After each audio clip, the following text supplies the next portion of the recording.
1h16 em Brasília, pelo horário brasileiro de verão. E nesta edição do Câmara Hoje, nós vamos discutir a exigência de exames de aptidão ou de proficiência para algumas categorias profissionais. Aqui na Câmara, um projeto de lei muito polêmico quer acabar com o Exame Nacional da Ordem dos Advogados do Brasil, realizado há quase 50 anos, para selecionar os bacharéis em direito que podem atuar como advogados.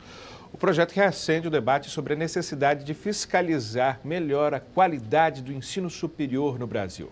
A reportagem é de Carolina Nogueira. Um exame com nível de exigência tão alto que reprova 3 de cada 4 inscritos. E caro, a taxa de inscrição chega a R$ 250, impagável para muitos candidatos, o que levanta suspeitas sobre o exame ter se tornado uma fonte de renda para a entidade. Para o deputado Ciba Machado, a OAB assumiu um papel que não é seu, de avaliar a qualidade dos cursos de direito no país. Não se sustentam os argumentos da manutenção do exame da ordem, porque não é competência da OAB, como de nenhum outro organismo desta natureza, fazer digamos assim, a separação daquele que ele julga como sendo bom ou ruim advogado. Quem tem que fazer isso é o MEC. De outro lado, existe o forte argumento de que uma avaliação dos cursos é fundamental no país que possui mais cursos de direito que todos os outros países do mundo somados. Com a explosão da criação de faculdades, temos 1.240 cursos de direito, contra 1.100 cursos no resto do mundo. O deputado Dr. Grilo acredita que essa avaliação não pode deixar de existir. Nós não podemos simplesmente deixar acabar com o exame. O exame é necessário, mas nós precisamos fazer alguma mudança. Tem alguma coisa que precisa ser mudada porque o índice de reprovação é muito alto. Nós devemos também começar a punir as faculdades. Tem algumas faculdades que têm um índice de reprovação de 90%. Isso está mostrando que as faculdades não estão preparadas, estão colocando profissionais no mercado sem qualquer condição. Então, o MEC precisa realmente fiscalizar essas faculdades para tomar medidas contra elas e até mesmo fechar essas faculdades. A discussão não acontece só no direito. A necessidade de fiscalizar a qualidade dos cursos existe em todas as profissões. No ano passado, o Conselho Regional de Medicina de São Paulo reprovou 54% dos médicos formados no estado. Uma iniciativa de fiscalização é a criação de um instituto vinculado ao Ministério da Educação para supervisionar e avaliar todos os cursos superiores do país. O projeto que cria o instituto foi enviado ao Congresso e já causa polêmica na Câmara. Bom, o projeto que acaba com o exame obrigatório da OAB teve um pedido de urgência rejeitado pelo plenário da Câmara no final de dezembro. E para debater a exigência dos exames profissionais, eu converso agora, ao vivo, com o secretário-geral adjunto da Ordem dos Advogados do Brasil aqui no DF, Juliano Costa Couto, e também com o presidente do Conselho Regional de Enfermagem, Wellington Silva. Agradeço muito a ambos por terem aceito o nosso convite. Eu começo com você, Juliano Costa Couto. O exame da Ordem dos Advogados do Brasil, ele precisa ter o rigor que tem, porque com 80%, às vezes até próximo de 90% de reprovação, dá a impressão que ele tem, de fato, um excesso de rigor. Ou são os cursos de direito no Brasil que são majoritariamente ruins? Não, na verdade, os cursos de direito, como bem colocado na reportagem, eles aumentaram em muito seu número. Hoje não existe mais vestibular nas faculdades particulares e o problema é que, então, a saída do aluno, às vezes ele não está tão preparado. E a ordem, entendo, ela tem sim que manter o exame de ordem, que ele pode sofrer algumas modificações, mas ele é extremamente necessário para regulamentar a profissão. Bom, Juliano, mas há sempre, e aí fazendo o papel de advogado do diabo, acusações de que a Ordem dos Advogados do Brasil, na verdade, faz reserva de mercado, utilizando como o instrumento o seu exame. Como é que vocês respondem a essa crítica? Na verdade, essa interpretação é equivocada. Se você parar para pensar, a Ordem gostaria de ter em seus quadros todos estes milhões de bacharéis em Direito que não obtiveram aprovação no exame da Ordem, porque a Ordem seria uma entidade mais forte. Hoje somos quase 800 mil advogados, passaríamos de uma hora para outra para 2 milhões, teríamos mais recursos e mais poder de representação. Então veja que nós estamos prezando pela qualidade da advocacia e não é reserva de mercado. porque até mesmo essa reserva de mercado ela é feita pela, digamos, pela sociedade como um todo, as empresas e os cidadãos que precisam do busto do advogado. Importante ressaltar que quem faz o curso de Direito não tem necessariamente a obrigação ou o imediato direito de ser advogado. Pode escolher todo e quaisquer outros ramos do curso jurídico, né? Então a advocacia, sendo uma das especialidades, ela pode sim impor seus requisitos mínimos para seu exercício. Mas hoje, se não me engano, a advocacia é pré-requisito, por exemplo, se você quiser ser juiz, se você quiser ser promotor, não é isso?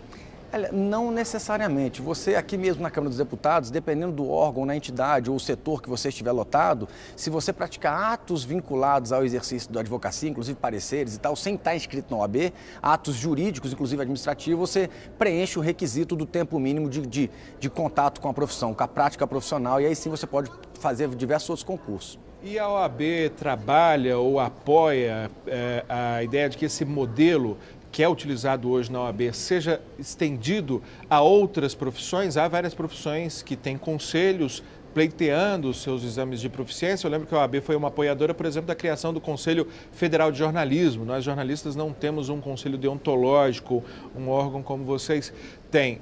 A OAB prega que esse modelo seja expandido para outras profissões? O que eu falo em nome da Ordem com absoluta convicção e serenidade é que nós defendemos o nosso exame de ordem.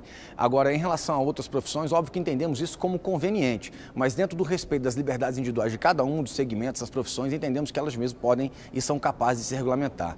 Gostaria só de fazer um rápido registro de que, ao contrário do que o deputado Ciba Machado disse, a Ordem tem sim a função essencial nela, prevista em estatuto, de fiscalizar sim as faculdades de Direito, mas ainda quando o número delas aumentou em muito. Então, a controle da qualidade do ensino jurídico é uma das funções da Ordem e ela tenta exercer isso também um pouco com o resultado do exame da Ordem. As faculdades que não logram êxito podem ser fiscalizadas com maior rigor. Estamos conversando com o Juliano Costa Couto, que é o secretário-geral adjunto da OAB aqui no Distrito Federal. Juliano, peço sua licença um minutinho para que a gente possa conversar com o nosso outro convidado, o Wellington Silva, que é o presidente do Conselho Regional de Enfermagem aqui no Distrito Federal. Wellington, o Conselho Federal e o Conselho Regional e os conselhos regionais pretendem adotar, trabalham para que o modelo utilizado na OAB de exame de proficiência também passe a valer para os trabalhadores da enfermagem, não é isso? Sim. O Conselho Regional de Enfermagem entende que como nós lidamos com vida, né, e um erro do profissional de enfermagem muitas vezes leva a pessoa a óbito, à morte ou causa sequelas muitas vezes irreparáveis, nós acreditamos sim numa prova, mas acreditamos que essa prova seja usada também para questionar a fiscalização do MEC e da Secretaria de Educação, porque o Conselho Regional de Enfermagem tem três categorias distintas, que é o enfermeiro, que tem graduação, que a supervisão seria pelo MEC, e os cursos técnicos, seria o técnico de enfermagem e o auxiliar de enfermagem, seriam a função da Secretaria de Educação. E o que a gente tem observado é que esses cursos estão crescendo muito, e se observa só o lucro e esquecem de ver que esses profissionais que estão sendo formados vão lidar com vidas. É tanto que o Conselho Regional de Enfermagem, uma iniciativa dele, ele colocou desde o dia 1º de janeiro que os novos profissionais de enfermagem façam um curso de uma semana e no último dia tem uma prova. Essa prova, mesmo ele tirando uma nota abaixo de 5, até zerando a prova, nós não podemos impedir que ele exerça a enfermagem. Porém, nós vamos observar de onde que eles são oriundos e trabalhar junto com os responsáveis técnicos dessas unidades, seja técnica ou de nível superior, para que eles possam estar reformulando e trabalhando para que a formação seja melhorada. Agora, qual é o processo que vocês visam enfrentar aí para tornar esse desejo do Conselho Federal e dos Conselhos Regionais de Enfermagem numa realidade? Como é que está o andamento desse processo? Nós dependemos de uma lei da Câmara. A lei do nosso exercício profissional não prevê esse curso, diz que são enfermeiros, são auxiliares de enfermagem, são técnicos de enfermagem, os portadores de nível do diploma das respectivas categorias. Então, hoje nós não temos uma lei que nos autorize a aplicar a prova. Nós dependemos de uma lei do Legislativo, né, sancionada pelo Executivo e do próprio Ministério da Educação. Como é que fica a situação de quem está trabalhando já nessas áreas, Wellington? A nossa preocupação, desde que a gente assumiu o Conselho, é desses profissionais, porque a gente tem visto que tem aumentado muitos erros de enfermagem. E esses erros vêm aumentando à medida que vai se aumentando o número de escolas, que oferece demasiados cursos sem ter condição de oferecer esses cursos. Então, o que nós vamos tentar fazer enquanto conselho, que deveria apenas fiscalizar o exercício profissional? Nós vamos oferecer cursos durante todo o ano no Distrito Federal, para que as pessoas que já estão formadas, estão exercendo as suas atividades, possam fazer esses cursos e tentar, assim, melhorar a qualidade de alguns locais ainda que a atuação do profissional de enfermagem não esteja adequado para atender a sociedade.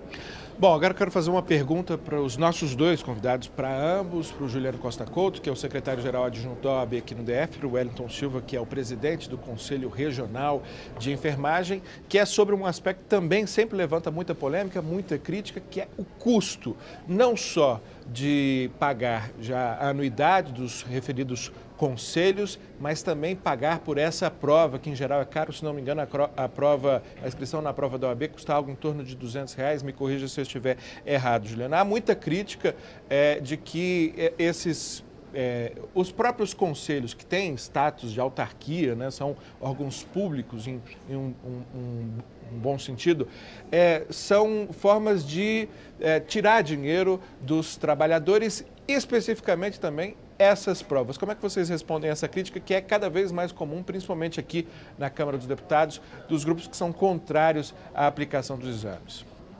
Começa pelo Juliano. Primeiro, a arrecadação do exame da ordem ela não é destinada à ordem, né? Quem executa hoje o exame de ordem é uma empresa separada, se não me engano, a Fundação Getúlio Vargas, porque unificou-se o exame em todas as unidades da federação. O primeiro aspecto é esse. Então, não é arrecadatório, esse argumento é falacioso, data máxima vênia.